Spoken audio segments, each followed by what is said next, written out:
तो कल तक हम लोगों ने क्या देखा था कि अगर आपको कंपेयर करना है 2 कंट्रीज़ को, तो वहाँ पर आप क्या करने वाले हैं, तो सबसे पहला एट्रिब्यूट जो अपन ने देखा था, एक तरीका देखा था कि इनकम से हम लोग कर सकते हैं। तो इनकम जब हम लोगों ने देखा था 2 कंट्रीज़ की कंपेयर करी थी, तो वहाँ पर एक एवरेज इनकम का कांसेप्ट अपन निकाल के लेके आए थे and that average income is also known as per capita income. पर कैपिटा इनकम मतलब एक एवरेज पर पर्सन की जो इनकम कितनी है कंट्री के अंदर, वो निकालते हैं। वो कैसे निकालते हैं कि जितनी भी कंट्री की पॉपुलेशन है उसको अपन डिवीजन में रखते हैं और जो टोटल नंबर ऑफ इनकम मतलब टोटल अमाउंट जो है इनकम की वो न्यूमरेटर में रख के अपन दोनों का डिवीजन कर देते हैं and finally we get the average income also known as per capita income. यहाँ पर थोड़ा सा जो वर्ल्ड डेवलपमेंट रिपोर्ट्स आई थी, जो वर्ल्ड बैंक इशू करती है, जो मैंने बताया था एक इंपॉर्टेंट आपका एस्पेक्ट है, तो यहाँ पर जैसे आया था कि कोई एक डेवलप्ड नेशन है वहां पर 12,056 जो है वो पर एनम आपका इतना अमाउंट होना चाहिए 2017 के अकॉर्डिंग। तो अपनी अपनी बुक में अपडेट कर लेना जो भी दे रखा हो, क्योंकि ये चीज अपडेट होती रहती है। 955 और अगर इससे कम है तो लो इनकम कंट्रीज में आता है। इंडिया कहाँ स्टैंड करता है ये भी आपको पता चल ही गया होगा, 1820 है उसका, तो डेफिनेटली लो इनकम ग्रुप के अंदर वो आ रहा है। अब अपन इनकम और उसके अलावा जो दूसरे क्राइटेरियाज होती है वो देख लेते हैं एक बार कि क्या है। डेफिनेटली जो इकोनॉमिक सर्वे होता है वो हर साल होता है, ठीक है। तो आपकी बुक में 100% मैं श्योर हूँ कि डेटा जो है वो 1819 का नहीं होगा, क्योंकि 2021 की बुक है, तो सब लोग अपडेट कर लेना। काफी पुराना डेटा दे रखा होगा आपके इसमें। Now when we looked at individual aspirations and goal, we found that people not only think of better income but also have goals such as security, respect for others, equal treatment, freedom, etc. in mind. Similarly, when we think of a nation or a region, we may, besides average income, think of other equal important attributes. तो ऐसा नहीं है कि केवल एक personal level पे ही आपको income के अलावा दूसरी चीजें चाहिए रहती है, जैसे कि कल अपन ने डिस्कस करा था कि मिक्स ऑफ गोल्स होना चाहिए for the development, not only incomes, other attributes भी काफी ज्यादा इंपॉर्टेंट है, जैसे कि सोसाइटी में आपको इक्वल ट्रीटमेंट मिले, ठीक है, वन ऑफ द एग्जांपल। वैसे ही अगर नेशन को भी आपको रन करना है, गवर्न करना है और उसका अगर डेवलपमेंट आप चाहते हैं, तो उसमें आपको इनकम के अलावा भी दूसरी चीजें देखनी पड़ेगी। अब इनकम के अलावा क्या चीजें हैं जो हमको देखनी है, देखते हैं। Now what could be this attributes be? Let us examine this through an example. Table 1.3 gives per capita income of Haryana, Kerala and Bihar. तो एक बार पर कैपिटा इनकम आप देख सकते हैं रुपीज में कितना है, 1,80,000 और 174, इधर 163,475,434,409। ओके, रुपीज में दे रखा है ये। अब actually these figures are of per capita net state domestic product at current prices for 16-17. Let us ignore what this complicated terms exactly means. तो ये इकोनॉमिक टर्म है, आपको इतना डीप में नहीं लेके जाऊंगा मैं कि इसका मतलब क्या होता है। Now let us ignore, roughly we can take it to be the per capita income of this state. Actually क्या होता है कि जीडीपी ग्रॉस डोमेस्टिक प्रोडक्ट होता है और जो उसके ऊपर फाइनल प्राइस बन के आती है ना, वो ये लिखाती है इसके अंदर। लेकिन इतना मैं आपको नहीं बताऊंगा, एक जीडीपी का मैंने बता दिया ग्रॉस डोमेस्टिक प्रोडक्ट के अकॉर्डिंग होता है। बट यहाँ पर अगर अपन स्पेसिफिकली बात करेंगे तो ये जो आपको दे रखा है ये पर कैपिटा इनकम के हिसाब से दे रखा है तीन अलग अलग स्टेट्स का। We find that of the three Haryana has the highest per capita income और बिहार जो है वो सबसे नीचे है। अगर हम एवरेज की बात करेंगे, this means that on an average a person in Haryana earn 1,80,174 in 1 year, whereas on an average a person in Bihar earned only rupees 34,409. So if per capita income were to be used as a measure of development, Haryana would be considered the most developed and Bihar जो है वो least developed होना चाहिए। ठीक है, तो अभी तक अगर आप केवल इनकम के टर्म्स में देखोगे तो ये पिक्चर आप क्लियर रखना दिमाग में कि 1,80,000 जो अमाउंट है आपका ऑन एन एवरेज, ये पर इंसान जो है वहां पर कमाता है एक साल के लिए, ठीक है। और बिहार के अंदर लोवेस्ट है, एक साल के लिए उसकी इनकम है 34,409। अब आपको कुछ दूसरे डेटा दिखाए जाते हैं। हरियाणा के अंदर इन्फेंट मोर्टिलिटी रेट, अब इन्फेंट मोर्टिलिटी रेट क्या होता है कि आपका जो बच्चा होता है ना, मतलब अब उसको जो मार दिया जाता है एक साल के अंदर, ठीक है, वो जो मोर्टेलिटी रेट होता है, that is infant mortality rate. तो यहाँ पर क्या बता रहा है वो कि इन्फेंट मोर्टिलिटी रेट, एक सेकेंड, हाँ, तो हरियाणा के अंदर 30 बता रखा है, मतलब एक साल के अंदर बच्चा या तो मर जाता है किसी भी कंडीशन की वजह से, फॉर द पुअर हेल्थ आप समझ लीजिए, तो उसकी वजह से। तो यहाँ पर 30 बता रखा है, मतलब हर 1,000 बच्चे पे 30 बच्चे जो है वो ऑन एन एवरेज मर जाते हैं एक साल के अंदर अंदर। लिटरेसी रेट आप देखोगे तो 82 है यहाँ पर। Net attendance ratio, attendance ratio मतलब स्कूल जाने वाला ही रेशियो है ये, पर 100% मतलब जो बच्चे स्कूल जा रहे हैं और अटेंड कर रहे हैं 14 और 15 एज ग्रुप के बीच में, तो यहाँ पर 61 है। केरला की बात करेंगे तो यहाँ पर आप डेटा देख सकते हो अपने हिसाब से, लेकिन 3 जो इम्पोर्टेंट चीज़ें यहाँ पर कंपेयर करी गई है वो क्या है? एक तो आईएमआर इन्फेंट मोर्टेलिटी रेट है, उसके बाद में लिटरेसी रेट है और यहाँ पर नेट अटेंडेंस रेशियो जिसको एनएआर भी बोला जाता है। तीनों के यहाँ पर नीचे टर्म्स का एक्सप्लेनेशन दे रखा है और ये डेटा वापस से 18-19 के अकॉर्डिंग है, तो अपडेट कर लेना और आप लिख सकते हो दिस डेटा इज ब्रैकेट में जब भी आप लिखो, क्योंकि टीचर को कंफ्यूजन हो सकता है, तो लिख देना this data is according to the economic survey 18-19 as per the NSSO. अब आपको यहाँ से एक और चीज आ सकती है, एनएसएसओ का फुल फॉर्म क्या है? ठीक है, तो ध्यान रखना एनएसएसओ मतलब होता है नेशनल सैंपल सर्वे ऑर्गेनाइजेशन, जो कि डेटा ये गवर्नमेंट ऑफ इंडिया के बिहाफ पे कलेक्ट करता है। तो इन्फेंट मोर्टेलिटी रेट आईएमआर का क्या दे रखा है? It indicates the number of children that die before the age of 1 year as a proportion of 1000 live children born in that particular year. मतलब 1000 जो बच्चे उस टाइम पर्टिकुलर एरिया में जो थे, या फिर अगर इंडिया की बात कर रहे हैं कि इंडिया का आईएमआर क्या है, तो इंडिया के पर्सपेक्टिव में कि 1 साल के अंदर कितने बच्चे जन्मे हैं और कितने मर चुके हैं 1 साल के अंदर-अंदर, वो आपका आईएमआर कैलकुलेट करके आपको दे देता है। लिटरेसी रेट तो आपको पता ही है क्या होता है, it measures the proportion of literate population in the 7 and the above age group. 7 और 7 साल से ऊपर की बात है, उसके बिलो की बात नहीं है, क्योंकि बच्चा उसके जो छोटा रहता है अपन नहीं मानते, क्योंकि पहले जो एट्रीब्यूट्स थे वो काफी अलग थे। पहले तो ऐसा माना जाता था कि अगर आप अपना नाम लिख सकते हो, नाम पढ़ सकते हो, बेसिक अंडरस्टैंडिंग है, तो you are a literate. Literate की कैटेगरी में आपको डाल दिया जाता था, बट अब थोड़े से चेंज हो गई ये चीजें। तो यहाँ पर 7 साल और उससे ज्यादा जो एज ग्रुप के लोग हैं वो लिटरेसी रेट के आपके उसमें डाल देते हैं। नाउ नेट एनएआर की बात करेंगे तो it is the total number of children of age group 14 and 15 years attending school as a percentage of total number of children in the same age group. तो 14-15 इयर्स के जो बच्चे हैं कितना स्कूल अटेंड कर रहे हैं, कितने परसेंट बच्चे स्कूल अटेंड कर रहे हैं, किस पे कैलकुलेट करा जाता है कि 14-15 साल के टोटल कितने बच्चे हैं, उसके ऊपर ये कैलकुलेट करा जाता है एनएआर। ठीक है, तो 3 चीजें ध्यान रखना आप।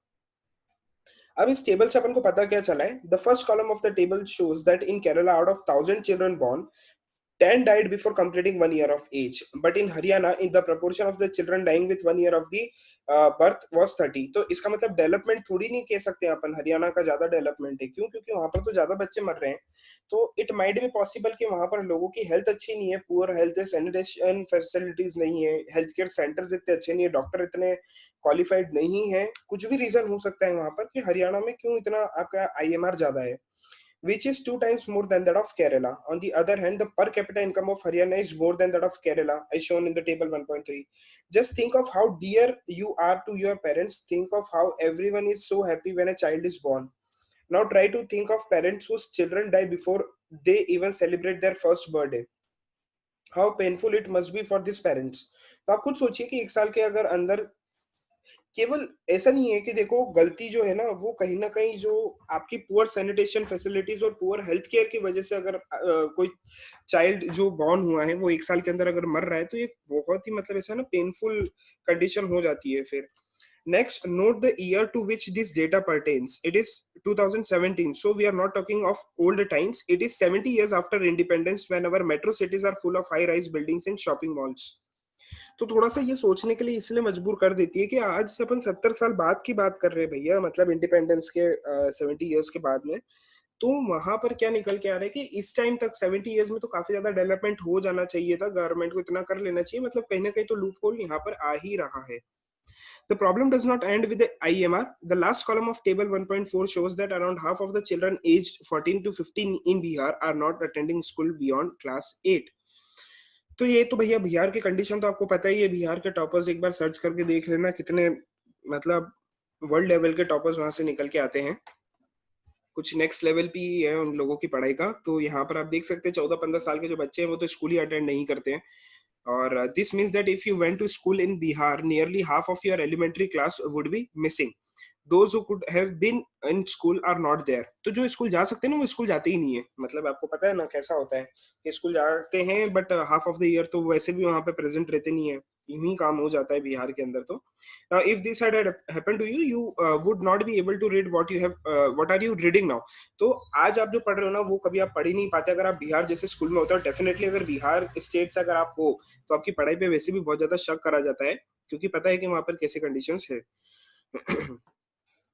Public facilities, how is it that the average person in Haryana has more income than the average person in Kerala but lags behind in these crucial areas?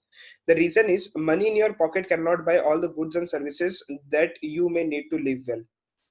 तो डेफिनेटली पैसा हर चीज नहीं आपको खरीद के दे सकता है। ये बात तो आप अब इतना पढ़ने के बाद आराम से समझ चुके हैं कि कहाँ क्या दिक्कत है। So income by itself is not a completely adequate indicator of material goods and services that citizens are able to use.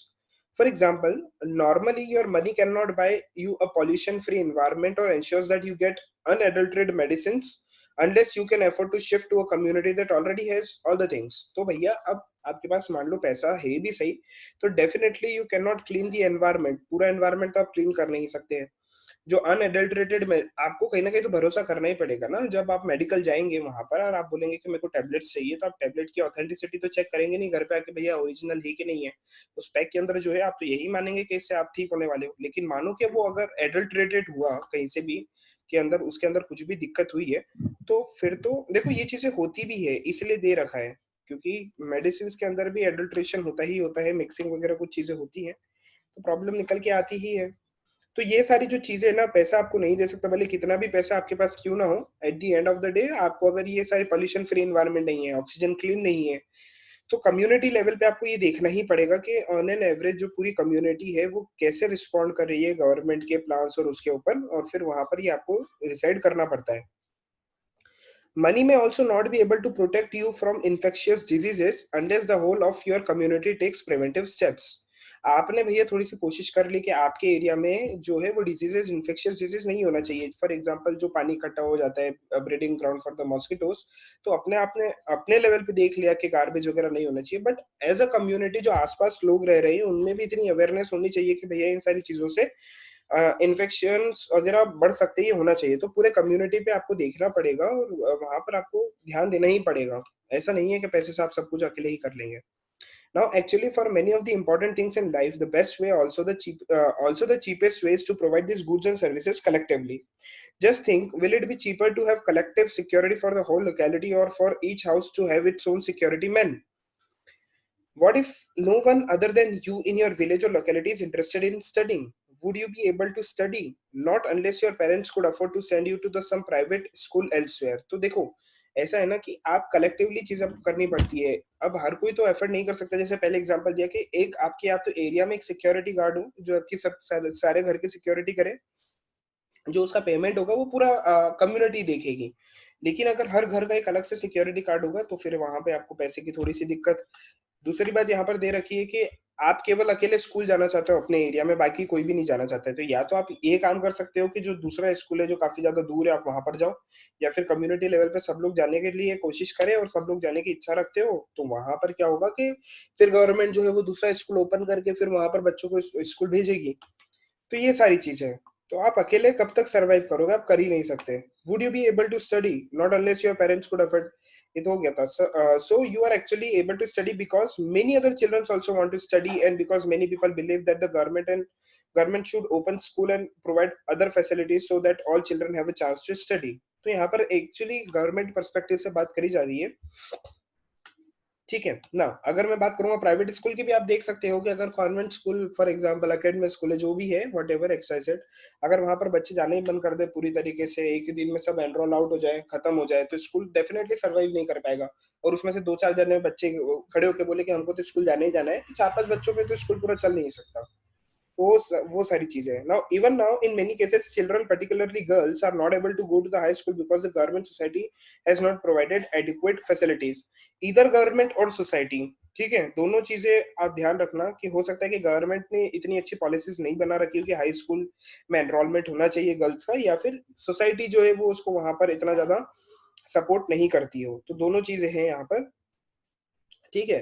Now Kerala has a low infant mortality rate because it has adequate provision of basic health and educational facilities. दो चीजें बहुत important, आपको अगर infant mortality rate खत्म करनी है, पहली एक तो बेसिक हेल्थ वहां पर होनी चाहिए, ताकि क्या हो कि जो बच्चा होता है उसके बाद में जो प्रॉपर ट्रीटमेंट होना चाहिए, सारी चीजें वो मिल सके गवर्नमेंट के बिहाफ पे भी और प्राइवेट जो आपके क्लिनिक्स वगैरह होते हैं वहां पर भी। सेकंड, एजुकेशनल फैसिलिटीज भी होनी चाहिए। इतना पढ़ा लिखा होना चाहिए सामने वाला कि उसको पता होनी चाहिए कि कैसे केयर करनी है। ठीक है। Similarly in some states the PDS functions well. Health and nutritional status of people of such state is certainly likely to be better. PDS मतलब पब्लिक डिस्ट्रीब्यूशन सिस्टम भी अच्छा होना चाहिए, खाने पीने की चीजें अच्छी होनी चाहिए, तभी तो जो चाइल्ड है वो सरवाइव कर पाएगा। ओके, तो ये दो चीजें हैं। तो ये केरला के अंदर ज्यादा अच्छी बेटर फैसिलिटीज है देन हरियाणा, इसलिए हरियाणा का जो इन्फेंट मर्टिलिटी रेट है वो ज्यादा है बजाय केरला के। ओके, यहाँ पर लिटरेसी रेट का थोड़ा सा दे रखा है उत्तर प्रदेश का डेटा, तो इस तरीके का डेटा आ सकता है। यहाँ पर आपको नीचे कुछ क्वेश्चंस दे रखे होंगे, आपको सॉल्व करना है, कुछ नहीं है, इजी चीज है। एक बहुत इंपॉर्टेंट टॉपिक है यहाँ पर जो यहाँ पे पूछा ही जाता है, that is the human development report, जो कि आपको अभी अपन ने देखा था वर्ल्ड बैंक जो है वो इशू करती है, तो अपन देख लेते क्या है। Once it is released, that realize that even though the level of income is important, yet it is an inadequate measure of the level of development. We begin to think of other criterion. There could be a long list of such criterion, but then it would not be so useful. What we need is a small number of the most important things. Health and education indicators, such as the ones we use in comparison of Kerala and Haryana, are among them. Over the past decade or so, health and education indicators have come to be widely used along with the income as a measure of development. For instance, HDR, published by UNDP, United Nations Development Program, compares countries based on the educational level of the people, their health status, and per capita income. It would be interesting to look at certain relevant data regarding uh, India and its neighbors from HDR 2019. तो यहाँ पर क्या बोल रहा है कि जो आपका ह्यूमन डेवलपमेंट रिपोर्ट होती है, जो कि यूएनडीपी उसको क्या बोलते हैं पब्लिश करता है हर साल, तो वहां पर एक चीज बोली गई है कि वो कैसे कंट्री को डेवलप्ड है कि नहीं है क्लासिफाई करता है, वो तीन बेसिस पे करता है, एक तो इनकम, एक हेल्थ स्टेटस, और एक आपका जो हेल्थ स्टेटस और पर कैपिटा इनकम के हिसाब से वो वहां पर करता है। और साथ में एजुकेशन भी देखना ही पड़ता है डेफिनेटली कि वहां पर एजुकेशन लेवल कैसा है। ओके, तो ये सारी चीजें आपकी यहाँ पे है। एक बार आप डेटा देख लो आराम से 2019, और अगर आपको इम्प्रूव करना है अपनी बुक में तो कर सकते हो। देखो यहाँ पर दो मेरे को भी एक कंफ्यूजन हुआ था कि वर्ल्ड डेवलपमेंट रिपोर्ट और ह्यूमन डेवलपमेंट रिपोर्ट दोनों अलग अलग है। World development report issued by the world bank, human development report issued by UNDP. लिख लेना अलग से साइड में, ठीक है। ठीक है, तो अब अपन आगे चलते हैं। Now, isn't it surprising that a small country in our neighborhood, Sri Lanka, is much ahead of India in every respect, and a big country like ours has such a low rank in the world? तो थोड़ा सा data देखने के बाद आपको पता चल रहा है कि श्रीलंका जो है वो टॉप पे है। माना वो छोटी कंट्री है, उसके अंदर उसके पास सारी वो फैसिलिटीज अवेलेबल है जो इंडिया के पास होनी चाहिए। Though Nepal and Bangladesh have low per capita income than that of India, yet they have better, they are better than India in life expectancy. तो यहाँ पर जो लाइफ एक्सपेक्टेंसी है उन लोगों की वो ज्यादा है इंडिया से। तो कुछ डेटा जो है वो रिवील करता है चीजें कि कितनी खामियां हैं। Now, many improvements have been suggested in calculating HDI, and many new components have been added to the Human Development Report. But by prefixing human to development, it has made it very clear that what is important in development is what is happening to citizens of a country. It is people, their health, their well-being, that is most important. अगर ये सारी चीजें हैं आपके पास में, अगर wellbeing है, health है, ठीक है, जो पीपल है आराम से सरवाइव कर पा रहे हैं विद एवरेज इनकम, तो वहां पर फिर डेवलपमेंट अपन बोल सकते हैं कि है। लेकिन अगर ये सारी चीजें नहीं है तो फिर दिक्कत की बात है, the country is not developed. Next आते हैं सस्टेनेबिलिटी ऑफ डेवलपमेंट। ठीक है, सस्टेनेबिलिटी ऑफ डेवलपमेंट मतलब सस्टेनेबल डेवलपमेंट आप ज्योग्राफी का कंटेक्स्ट में देखोगे तो वहां पर अपन एक चीज काफी अच्छे से देख चुके थे कि भैया डेवलपमेंट तो होना चाहिए, तो लेकिन क्या होना चाहिए कि साथ में एनवायरनमेंट पे कोई इम्पैक्ट नहीं पड़ना चाहिए, और फ्यूचर जनरेशन मोस्ट इंपॉर्टेंट, के फ्यूचर जनरेशन की नीड को ध्यान में रखकर, फ्यूचर जनरेशन जो है वो उनको दिक्कत ना आए। उनके लिए ऐसा नहीं है कि रिसोर्सेज अपन खत्म कर दें और उस तरीके से अपन डेवलपमेंट कर रहे हैं। तो ये एक इंपॉर्टेंट चीज है। तो यहाँ पर क्या दे रखा है, suppose for the present that, यहाँ पर एक एग्जांपल दे रखा है कि एक मान लीजिए कि कंट्री जो है एक डेवलप्ड है, तो आप क्या चाहेंगे, या तो जो कंट्री है अभी जिस लेवल पे उससे बेटर लेवल पे जाए, या फिर इसी पर्टिकुलर लेवल को मेंटेन करके रखा जाए ताकि आने वाली जो जनरेशन है उनको भी सही कंट्री मिले, उनको भी डेवलप कंट्री मिले। तो ये एक ऑब्वियस थिंकिंग होगी सबके माइंड में। However since the second half of the 20th century a number of social scientist have been warning that the present type and level of development are not sustainable. आज की date में हम लोग जो development कर रहे हैं, जिस लेवल पे हम लोग जा रहे हैं, वो डेफिनेटली सस्टेनेबल नहीं है। तो उसको सस्टेनेबल बनाने के लिए हमको क्या करना पड़ेगा, हमारा जो डेवलपमेंट का क्राइटेरिया है ना, उसको थोड़ा सा शिफ्ट करना। क्राइटेरिया इन द सेंस कि किस हिसाब से हम लोग डेवलपमेंट चाहते हैं। आप डेवलपमेंट चाह रहे हैं एट एनी कॉस्ट, तो वो थोड़ा सा गलत हो जाएगा। जैसे कि अगर मैं वापस से रेलवेज की बात करूं, तो बड़े बड़े जो प्रोजेक्ट्स होते हैं, वो मान लो कि कहीं ऐसे एरिया से निकल रहे हैं जो काफी फर्टाइल लैंड है, तो आप कुछ चेंजेस उसके अंदर कर सकते हैं डेफिनेटली, कि लैंड को इम्पैक्ट ना पड़े। फॉरेस्ट के अंदर से जा रहे तो फॉरेस्ट कट डाउन हो रहे हैं, मॉल्स वगैरह का जो नया नया बिग प्रोजेक्ट्स बनते हैं, तो उन सबको आप क्या करते हो कि एनवायरनमेंट की कॉस्ट पे आप लोग बिल्डअप करते हो, तो फिर क्या होता है कि उसको अपन सस्टेनेबल डेवलपमेंट नहीं बोल सकते। फिर एक बहुत ही अच्छा प्रोवर्ब दे रखा है यहाँ पर, we have not inherited the world from our forefathers, we have borrowed it from our children. देखना, समझना इसको, और मेरे को कल बताना कि क्या चीजें हैं। बहुत इंपॉर्टेंट और बहुत अच्छी चीज लिखी है यहाँ पर, तो समझ में आ जाए तो अच्छी बात है। ठीक है, तो यहाँ पर कुछ एग्जाम्पल दे रखा है कि let's understand why this is so through, this is so through the following example. एक बार एग्जाम्पल पढ़ लो आप लोग। ठीक है, एक बहुत अच्छा क्वेश्चन पूछा गया है मेरे से कि एक second, can country B change from developed into developing country. एक बहुत अच्छी चीज बोली जाती है कि आप इंडिया को अमेरिका नहीं बना सकते, बट अमेरिका को डेफिनेटली इंडिया बना सकते हो। और ऐसा करना हो, कुछ इंडियंस को छोड़ दो अमेरिका के अंदर, डेफिनेटली तो अमेरिका जो है वो डेवलप्ड कंट्री से डेवलपिंग कंट्री के ट्रैक पे आ जाएगा। ठीक है, तो ये चीज है। बट जोक्स अपार्ट, डेफिनेटली देखो, अगर आप अपनी कंट्री का ध्यान नहीं रखोगे, सस्टेनेबल डेवलपमेंट की वहां पे क्राइटेरिया फुलफिल करते हो, आप आगे नहीं बढ़ोगे, तो in recent years definitely you are changing from a developed nation into a developing nation. जहां आपकी जीडीपी ग्रोथ कम होना स्टार्ट हुई है ना, और फिर आपकी पर कैपिटा इनकम धीरे धीरे गिरना स्टार्ट हुई, लोगों को एम्प्लॉयमेंट जनरेशन नहीं हो पा रहा है, कंट्री इतना प्रॉपर हेल्थ केयर वगैरह फैसिलिटीज नहीं दे पा रही है, तो वो डेवलप कंट्री से डेवलपिंग कंट्री में उसको आने में ज्यादा टाइम नहीं लगेगा। कुछ एग्जाम्पल जैसे यहाँ पर दे रखे हैं, तो पहला एग्जाम्पल दे रखा है ग्राउंड वाटर इन इंडिया। तो जब ग्राउंड वाटर की हम लोग बात कर रहे हैं, तो इसके अंदर क्या हो रहा है कि डिक्लाइन होते जा रहे हैं, एज सिंपल एज दैट। अब ज्यादा ओवर यूज हो रहा है, डेफिनेटली ओवर यूज होने की वजह से क्या हो रहा है कि ग्राउंड वाटर जो है वो डिप्लीट होते जा रहा है। तो ground water over use in particularly found in the agriculturally prosperous regions of Punjab and western UP, hard rock plateau areas of central and south India. तो यहाँ पर जो चीजें बोली है वो क्या है कि आप ये क्यों हो रहा है, सबसे पहले क्योंकि रेन्स जो है वो प्रॉपर टाइम पे नहीं आ पा रही है, तो उसकी वजह से ग्राउंड वाटर रिचार्ज नहीं हो पा रहा है। अब रेन्स प्रॉपर टाइम पे क्यों नहीं आ पा रही है, क्योंकि जो आपकी पूरी एटमॉस्फेरिक साइकिल है वो डिस्टर्ब्ड है। अब एटमॉस्फेरिक साइकिल क्यों डिस्टर्ब्ड है, क्योंकि ह्यूमन इंटरवेंशन जो है एनवायरमेंट के साथ में, जो एटमॉस्फेयर के साथ में है, वो काफी ज्यादा नेगेटिव सेंस में जा रहा है।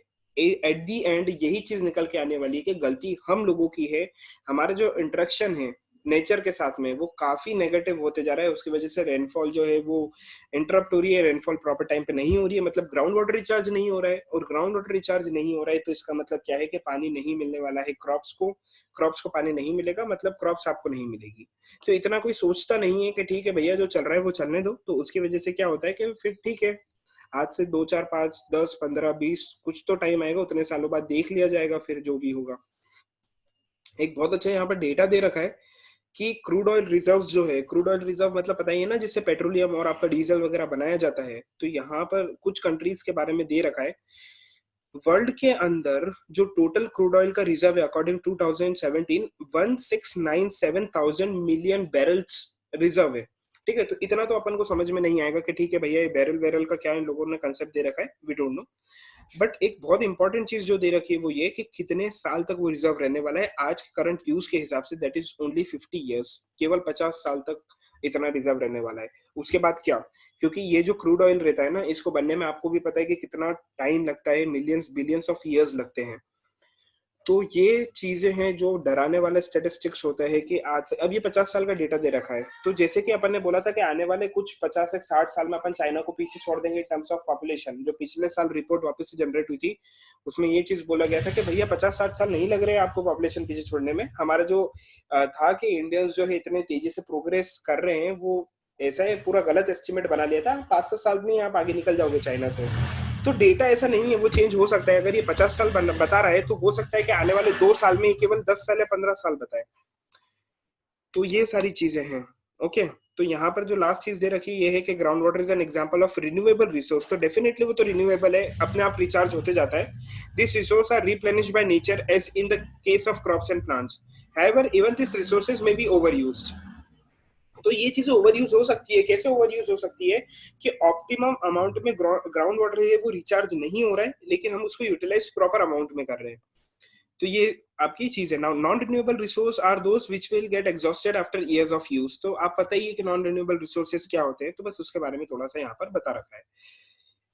क्रूड ऑयल रिजर्व्स अपन ने देख लिया है। नाउ एक इन लोगों ने कंक्लूडिंग नोट दे रखा है that consequences of environmental degradation do not respect national or state boundaries. This issue is no longer region और नेशन स्पेसिफिक। तो ये क्या होता है कि जो आपके कंसिक्वेंसेस होते हैं ना एनवायरमेंट डिग्रेडेशन के, वो ऐसा नहीं होता है कि भैया मध्य प्रदेश में ही देखेंगे और छत्तीसगढ़ में नहीं होने वाला है। वो इम्पैक्ट जो है वो आपको सब जगह देने वाला है। आप अभी देख सकते हो करंट इस सिचुएशन का जो रिजल्ट है। आप देख लो आज का पेपर खोल के, जो फ्रंट एकदम न्यूज है, आपको पता चल जाएगा कि क्या है। जो डीजल और पेट्रोल के अमाउंट जो बढ़ते जा रहे हैं ना, वो एक बार देखना, आपको पता चल जाएगा कि क्यों सारी चीजें हो रही है। आर्टिकल पढ़ लेना। अवर फ्यूचर इज लिंक टुगेदर। तो ऐसा नहीं है कि आप अकेले यहाँ पर सरवाइव कर सकते हो, जैसे कि मैंने बताया था, फ्यूचर जो है वो सबका जुड़ा हुआ है। Sustainability of development is comparatively a new area of knowledge in which scientist, economist, philosopher and other social scientist are working together. In general, the question of development or progress is perennial. At all times, as a member of society and as individual, we need to ask where we want to go, what we wish to become, and what our goals are. तो यहाँ पर हर जगह जो है community representation की बात करी गई है। अकेले तो आप कुछ कर नहीं सकते हो, इसीलिए as a member of society आपको ये खुद से पूछना पड़ेगा कि आपको करना क्या है और आपका गोल क्या है। एट द एंड आपको क्या चीजें करनी है, उसी से आपके डेवलपमेंट का पता चलेगा। So the debate on the development continues. तो डिबेट ये हमेशा चलती रहने वाली है, क्योंकि आपके जो गोल्स है, वापस से यहाँ से टर्न होकर पहले पेज पे पिक्चर चली जाती है कि जो डेवलपमेंटल गोल्स होते हैं ना, वो एक के लिए हो सकता है कि वो डेवलपमेंट, और दूसरे के लिए हो सकता है वो डिस्ट्रक्शन हो। इसीलिए इसके ऊपर डिबेट जो है वो हमेशा चलती रहेगी। ओके, तो ये था आपका चैप्टर। काफी इजी था, छोटा सा चैप्टर था, ज्यादा कुछ था नहीं इसके अंदर। आप मेरे को बता सकते हैं जो भी डाउट्स हो। आपका होमवर्क ये रहने वाला है कि कुछ क्वेश्चंस दे रखे, 15 एक क्वेश्चन, इसको कंप्लीट कर देना। जो मैंने बीच में टॉपिक से आपको बोला था कि खुद से करना है, वो सारी चीजें कंप्लीट चाहिए।